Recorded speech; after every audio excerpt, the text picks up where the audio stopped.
Assalamualaikum warahmatullahi wabarakatuh. Halo teman-teman semuanya, kembali lagi nih di channel Hafiz Kurniawan. Channel yang isi kontennya itu random, bisa jadi review ataupun vlog atau mungkin travel, bisa jadi juga dengan sharing session. Dan di video kali ini gue mau bahas tentang investasi saham, guys. Oke, sebelum kalian nonton video ini lebih lanjut, jangan lupa untuk klik tombol subscribe bagi yang belum dan aktifin loncengnya biar kalian gak ketinggalan video terbaru di channel gue, channel Hafiz Kurniawan. Oke teman-teman semua, terima kasih yang udah subscribe dan juga untuk telah mengklik loncengnya. Langsung aja kita masuk ke pembahasan nih guys. Pertama gue mau tanya dulu ke kalian, apa sih itu saham? Apa sih itu investasi? Oke, gue jelasin dulu ya dari awal ya.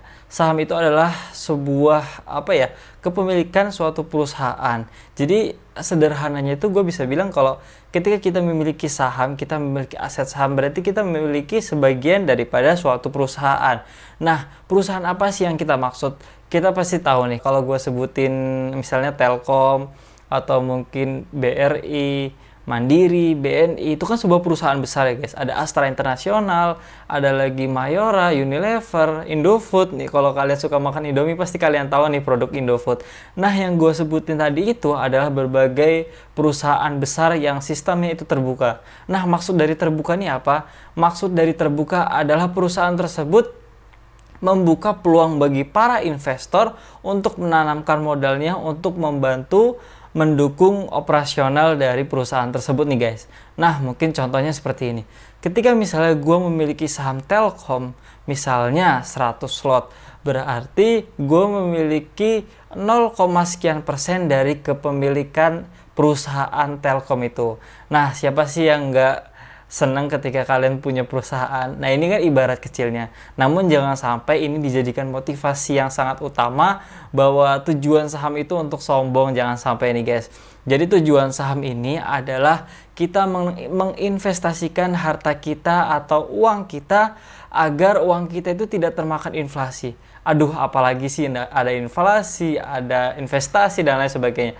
Oke, satu-satu dulu ya guys. Pertama itu investasi. Investasi adalah kita itu mempersiapkan masa depan kita. Kita mempersiapkan masa depan finansial kita. Kalau kita hanya menabung di bank, menabung di bawah ranjang misalnya, ketika misalnya 5 tahun yang akan datang, uang kita itu hanya akan tergerus oleh yang namanya inflasi.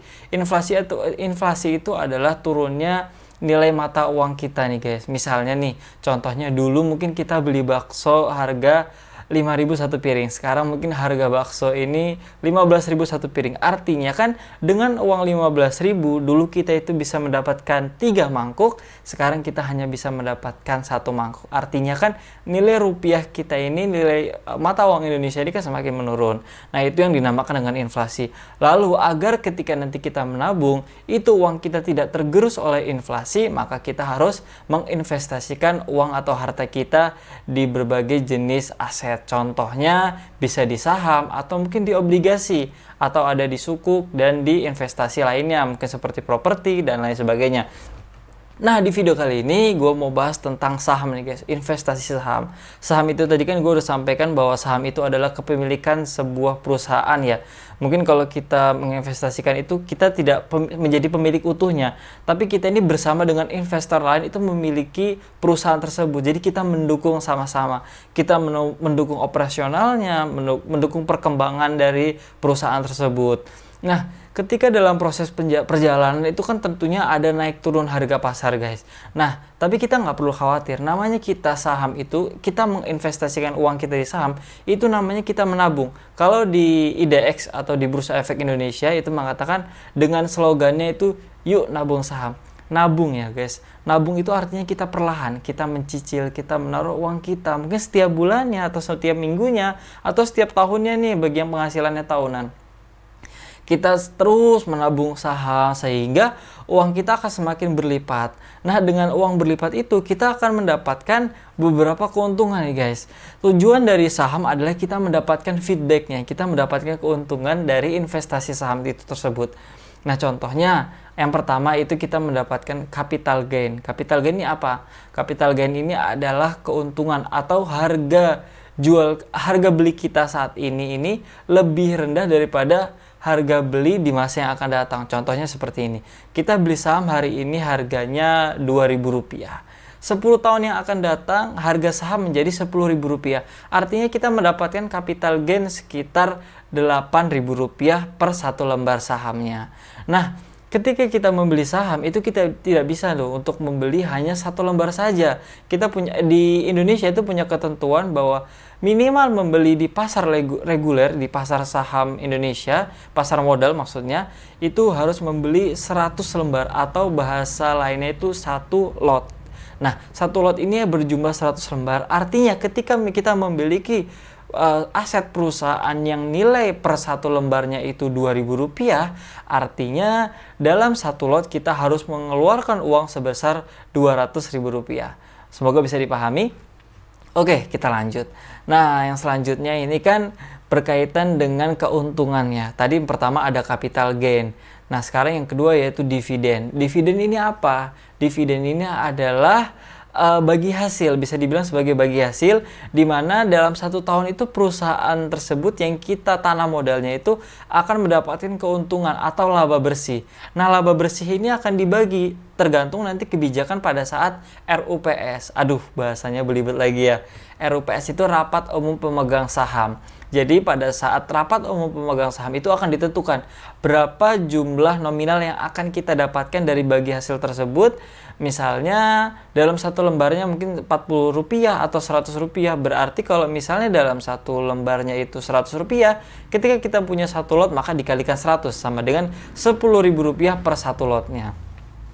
Nah, dalam RUPS itu kita akan ditentukan nih, laba bersih atau keuntungan dari perusahaan tersebut akan ditentukan berapa persentase untuk dikelola kembali oleh perusahaan dan mana yang akan dibagikan kepada investor. Ibarat kata itu kita telah mendukung operasional perusahaan tersebut, perkembangan perusahaan tersebut, maka kita berhak untuk mendapatkan keuntungannya. Jadi kita bukan sebagai konsumen dari perusahaan tersebut, tapi kita sebagai pendukungnya atau kita sebagai investor untuk mengembangkan perusahaan tersebut nih guys. Nah, mungkin sudah cukup dipahami sampai saat ini. Ini sudah sekitar 7 menit ya teman-teman. Langsung aja mungkin kita sekitar 10 menit saja lah ya, nggak usah panjang-panjang. Nanti kita next part lagi kalau misalnya teman-teman suka dengan konten seperti ini. Nah, ketika kita mendapatkan dividen setiap tahunnya, maka kita akan mendapatkan keuntungan di luar dari capital gain gitu teman-teman. Nah, kalau misalnya capital gain tadi kan selisih harga beli ya. Nanti misalnya nih, contohnya kita beli saat ini Rp2.000. Pada saat nanti 10 tahun yang akan datang menjadi Rp10.000 per satu lembarnya. Artinya kita akan mendapatkan keuntungan sekitar Rp8.000 per satu lembarnya. Berarti dalam satu lotnya kita mendapatkan keuntungan kalau 10.000 dikali 100 sama dengan berapa itu? 1 juta bukan ya? Atau 100.000, kurang lebih seperti itu. Artinya kita mendapatkan keuntungan dari selisih harga tersebut. Itu yang namanya capital gain. Mohon maaf kalau misalnya bahasanya agak belibet atau mungkin kurang fasih. Ya namanya juga masih investor pemula, gue cuma sharing kepada teman-teman semuanya. Oke, lanjut nih teman-teman. Kalau tadi sudah membahas dengan keuntungan atau hal yang akan kita dapat ketika kita investasi, perlu kita perhatikan bahwasannya high risk, high return. Tinggi risiko, maka feedback yang kita dapatkan juga akan tinggi. Besar risikonya, maka yang akan kita dapatkan juga akan besar. Nah, resiko yang akan kita dapatkan ketika kita investasi di saham pertama yaitu yang namanya capital loss. Capital loss ini adalah harga beli kita saat ini lebih tinggi daripada harga beli kita daripada harga di masa yang akan datang. Contohnya kita beli di harga 2.000 saat ini. Kemudian 5 tahun yang akan datang justru harganya semakin turun. Harganya justru menjadi 1.500, artinya kita mendapatkan minus satu lembar itu minus Rp500. Nah, ini berarti kan merupakan kerugian. Namun jangan panik teman-teman. Ketika harga saham itu turun atau capital loss, itu bukan saatnya kita untuk menjual. Kalau para investor yang cerdas, itu mereka tidak panik. Jadi ketika harga turun, justru bukan mereka malah berpikir, nanti kalau semakin turun bagaimana ya? Kalau semakin jatuh bagaimana ya? Habis dong duit gua gitu. Nah, tapi kalau kita sebagai pola pikir investor, mindset kita harus dirubah nih teman-teman. Ketika misalnya uang kita itu di dalam saham itu turun atau capital loss, itu kesempatan kita untuk terus menabung, untuk terus membeli saham karena posisinya di harga yang murah nih teman-teman. Nanti pada saatnya naik, pada saatnya tinggi, kalau kita mau jual, itulah di waktu yang tepat nih teman-teman. Kita jual misalnya di harga 2.500 atau di harga 3.000 kalau tadi harga normalnya Rp2.000. Itu sekilas mengenai capital loss. Selanjutnya yaitu yang namanya likuiditas kalau nggak salah ya, atau bahasa lainnya itu kebangkrutan. Namanya perusahaan itu kan ada masanya naik dan turun ya, ada masanya berada dalam situasi yang mungkin krisis, bahkan ada yang bangkrut. Nah ketika kita bangkrut, maka uang kita yang ada di dalam aset perusahaan tersebut akan hilang, akan hangus. Jadi perlu diperhatikan bahwasannya ketika kita akan menabung saham, pilihlah perusahaan yang memang fundamentalnya bagus, yang kualitasnya bagus, yang track recordnya itu bagus, sehingga kita menabung saham itu dengan benar dan dengan tenang gitu teman-teman. Oke teman-teman, mungkin ini sekilas pengantar mengenai saham. Kalau teman-teman suka dengan konten seperti ini, jangan lupa untuk like video dan juga komen, dan jangan lupa untuk klik tombol subscribe bagi yang belum nih, dan juga untuk aktifin notifikasinya biar teman-teman semua nggak ketinggalan video terbaru di channel Hafiz Kurniawan, di channel gue pribadi. Oke teman-teman semua, terima kasih. Nanti kalau misalnya teman-teman suka dengan konten ini, kita akan lanjut di pembahasan selanjutnya. Terima kasih semuanya. Selamat Lebaran. Ini masih masa Lebaran ya teman-teman. Terima kasih. Assalamualaikum warahmatullahi wabarakatuh.